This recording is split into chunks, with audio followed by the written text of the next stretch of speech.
Student good morning, how are you children. बच्चों, कल हमने चैप्टर 10 पढ़ा मारीच वध। मारीच किसका नाम है? मृग का नाम है, मारीच वध। कल के जो चैप्टर था उसमें हमने दोहों की हिंदी में समझा कि श्री राम से सीता जी मृग की छाल लेने के लिए आग्रह करती हैं और मृग को जैसे ही देखती हैं वो देखती हैं कि मृग कितना सुंदर है, उसकी जो छाल है सोने की तरह चमक रही है और ऐसा लग रहा है जैसे उसमें माणिक लगे हुए हैं।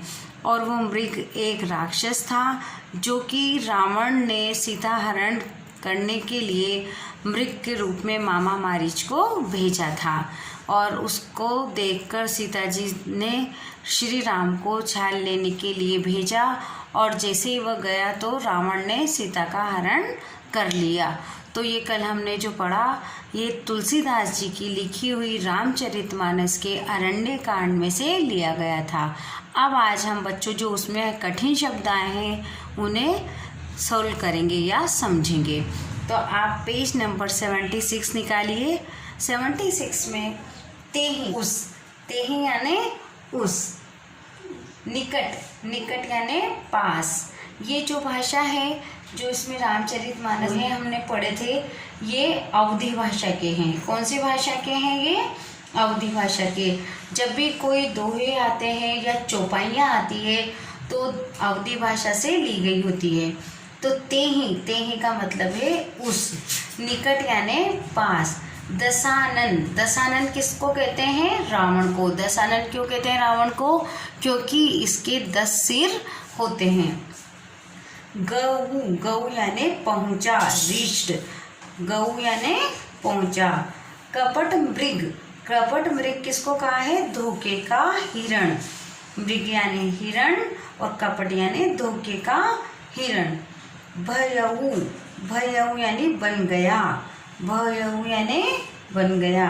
अति यानी बहुत, अति यानी बहुत। विचित्र, विचित्र यानी अनोखा, विचित्र यानी अनोखा। कछु यानी कुछ, कछु यानी कुछ।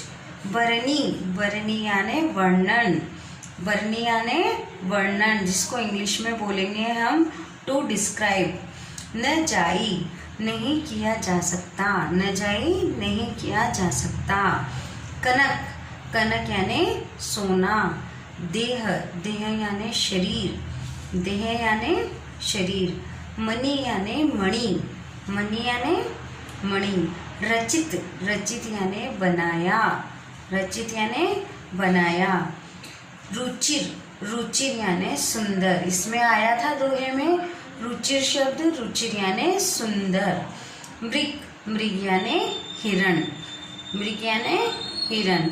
अब देखिए बच्चों इधर सुमनोहर, सुमनोहर यानी कि मन को सुंदर लगने वाला। अगर हम इस अवधी भाषा में जो चौपाइयाँ आती है या दोहे आते हैं इनको तोड़कर अगर समझेंगे तो अर्थ निकलता है। जैसे सुमनोहर यानी सु यानी सुंदर, मन यानी मन को अच्छा लगने वाला यानी अत्यंत सुंदर यानी वेरी ब्यूटीफुल।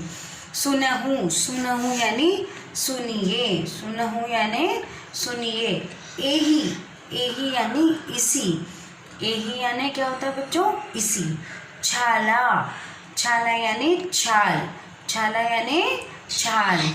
सत्य संग, सत्य संग यानी सत्य प्रतिज्ञ, सत्य संग किसको कहा गया है? श्री राम को। और सत्य संग यानी सत्य प्रतिज्ञ यानी कि जो सत्य मार्ग पर चलते हैं और जो सत्य की प्रतिज्ञा करते हैं। बधी, बधी यानी मारकर, बधी इसमें बताया है बधी यानी बांधकर मारकर। एही, एही यानी इसी का, एही यानी इसी का। आनहु, आनहु यानी लाइए, आनहु यानी लाइए। चर्म, चर्म यानी चमड़ा, चर्म यानी चमड़ा। चर्म किसे कहा गया है? चमड़े को। वेदेही, वेदेही यानी सीता, वेदेही यानी सीता। रघुपति, रघुपति यानी श्री रामचंद्र, रघुपति किसे कहा गया है? श्री रामचंद्र को। कारण, कारण यानी कारण, कारण यानी कारण। हर्षी, हर्षी यानी हर्षित होकर। सुर, सुर यानी देवता और असुर यानी क्या होता है, राक्षस। सुर यानी देवता। फिरत, फिरत यानी घूमते हैं। विपिन, विपिन यानी जंगल। विपिन किसको कहा गया है, जंगल। विपिन यानी क्या होता है, जंगल। निशाचर, निशाचर यानी राक्षस, जो रात में घूमने फिरने वाले, जो रात में घूमता है फिरता है उसको भी क्या बोलते हैं, निशाचर। इसीलिए कहते हैं कि जो रात में घूमते हैं वो राक्षस कहलाते हैं, यानी कि निशाचर। जो वन में, जंगल में, जहाँ सुनसान रोड होता है, सुनसान जंगल होता है, तो वहाँ पे क्या रहते हैं, निशाचर यानी राक्षस, यानी रात में घूमने फिरने वाले। अब बच्चों देखिए आप वर्तनी वैभिन्य, मानक वर्तनी और प्रचलित वैभिन्य। मानक, सुंदर। बच्चों इसमें देखिए आधा न की जगह क्या लगा रखा है हमने, बिंदी लगा रखी है, सुंदर। और ये है सत्य संग। अब सत्य संग में यहाँ कैसे दे रखा है, ये जब यहाँ पे आधा न है और यहाँ पर क्या है, स में बिंदी, तो हमारा सुंदर सत्संग यानी बिंदी। तो आप ये जो मानक शब्द है वो लिखेंगे सुंदर सत्संग। तो ये हो गए हमारे मानक वर्तनी वाले शब्द। अब आप आइए पेज नंबर 77 पर। बच्चों पेज नंबर 77 पर इस कविता से जो प्रश्न उत्तर दे रखे हैं उन्हें हम वर्बली समझेंगे, आज ओरल समझेंगे, और आप इन्हें समझने के बाद अपनी नोटबुक में लिख सकते हैं। मारीचवध कविता रामचरितमानस के किस कांड से ली गई है, तो आप आंसर लिखेंगे मारीचवध कविता रामचरित के, जो रामचरितमानस बुक होती है तो उसके अरण्य कांड से ली गई है। रामचरितमानस कौन सी बुक है, ये धार्मिक बुक है जिसमें रामायण होती है, रामचरितमानस होती है। तो ये जो रामायण पढ़ते हैं हम, वो रामचरितमानस के अरण्य कांड से ली गई है। इस कविता के कवि का नाम क्या है, इस कविता के कवि का नाम तुलसीदास है। इस कविता में मृग को कपट मृग क्यों कहा गया है, क्योंकि जो मृग बना है वह कपटी है, यानी कि वह धोखे से बना है। जो धोखे से बना हुआ मृग है, जो धोखे से बना हुआ हिरण है, इसीलिए इसको कपट मृग कहा गया है। ये मृग कैसा था, ये मृग कपटी था। और कौन था ये, मारीच था। सीता जी ने श्री राम से किस वस्तु की इच्छा प्रकट की, सीता जी ने श्री राम से मृग की छाल लाने की इच्छा प्रकट की। श्री राम सब कारण जानते हुए भी हिरण को मारने के लिए क्यों चल दिए, श्री राम सब कारण जानते थे फिर भी हिरण को मारने के लिए इसलिए चल दिए क्योंकि वह सीता जी की बात को नहीं टालना चाहते थे और वह राक्षस को भी मारना चाहते थे। वह जानते थे कि जो ये मृग है ये मायावी है, यहाँ जंगल में बहुत सारे राक्षस घूमते हैं और ये मायावी राक्षस था जो कि एक मृग का रूप धारण करके आया था। पर जब सीता जी की इच्छा थी तो इसी वजह से वह हर्षपूर्ण राक्षस को मारने के लिए चल दिए। लक्ष्मण ने श्री राम को क्या बात समझाने की कोशिश की, लक्ष्मण ने श्री राम को बात समझाने की कोशिश की। लक्ष्मण ने कहा कि यहाँ पर जंगल में बहुत सारे निशाचर घूमते फिरते रहते हैं। तो बच्चों ये हो गए इसके क्वेश्चन आंसर जो कि हमने समझे हैं। अब आप देखिए सरलार्थ लिखो, यानी कि जो ये दोहे हैं इनका हमें सरल शब्दों में अर्थ लिखना है।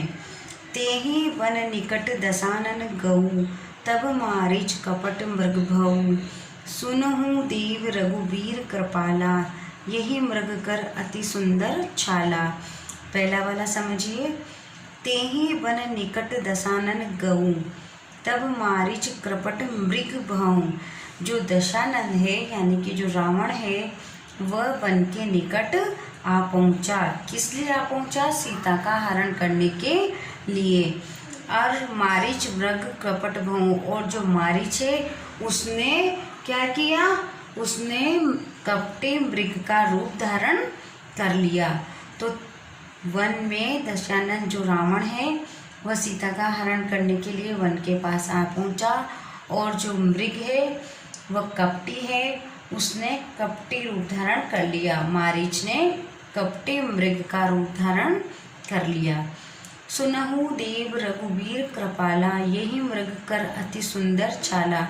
इस वाले चौपाई में श्री राम से सीता जी कहती हैं कि हे रघुवीर, हे कृपाला, आप मेरी बात सुने और जो ये मृग है उसकी सुंदर चाल मुझे लाकर दें।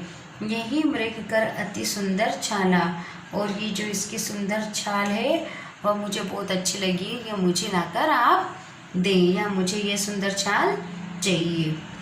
अब बच्चों ये हो गया हमारा सरलार्थ, यानी कि इन जो दोहे थे, ये चौपाई है, इनका सरल अर्थ। अब आप ये देख रहे हैं, ये है काव्यांश को पढ़कर पूछे गए प्रश्नों के उत्तर लिखिए। आपने देखा होगा यहाँ पर क्या लिखा है, काव्यांश। अगर हम चैप्टर पढ़ते हैं या जो पाठ पढ़ते हैं तो वहाँ पर इसकी जगह क्या लिखा रहता है, गद्यांश। तो जो कविता में से लिया गया है वह काव्यांश कहलाता है, और जो चैप्टर में से, जो पाठ में से लिया गया है वह गद्यांश कहलाता है। तो काव्यांश को पढ़कर पूछे गए प्रश्नों के उत्तर लिखिए। सतसंध प्रभु बधि कर यही, आनहु चर्म कही कहती बेदही। बेदही यानी सीता, प्रभु यानी श्री राम। सतसंध किसे कहा गया है, श्री राम को। सतसंध का मतलब जानते हैं आप, सत्य यानी सच, और संध यानी प्रतिज्ञा, यानी सत्य प्रतिज्ञ प्रभु श्री राम।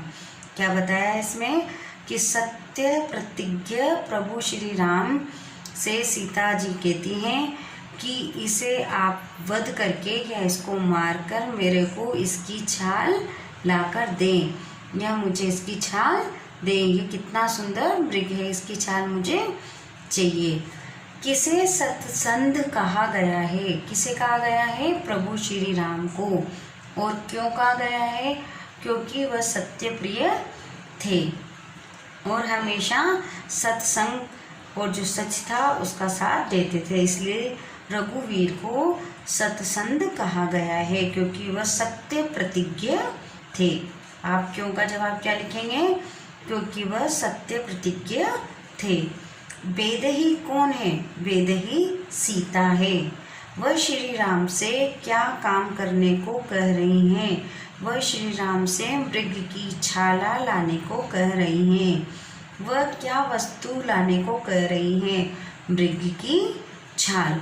तो बच्चों हमने ये पेज नंबर 76 और 77 का जो क्वेश्चन आंसर थे और काव्यांश था और सलाह जो इसके हमने जो ये चौपाई थी इसका अर्थ समझा। अब आप कल की जो वीडियो है इसमें हम आगे की एक्सरसाइज समझेंगे और क्वेश्चन आंसर लिखेंगे। तो आज जितना कराया उसे समझेंगे, पढ़ेंगे। Thank you.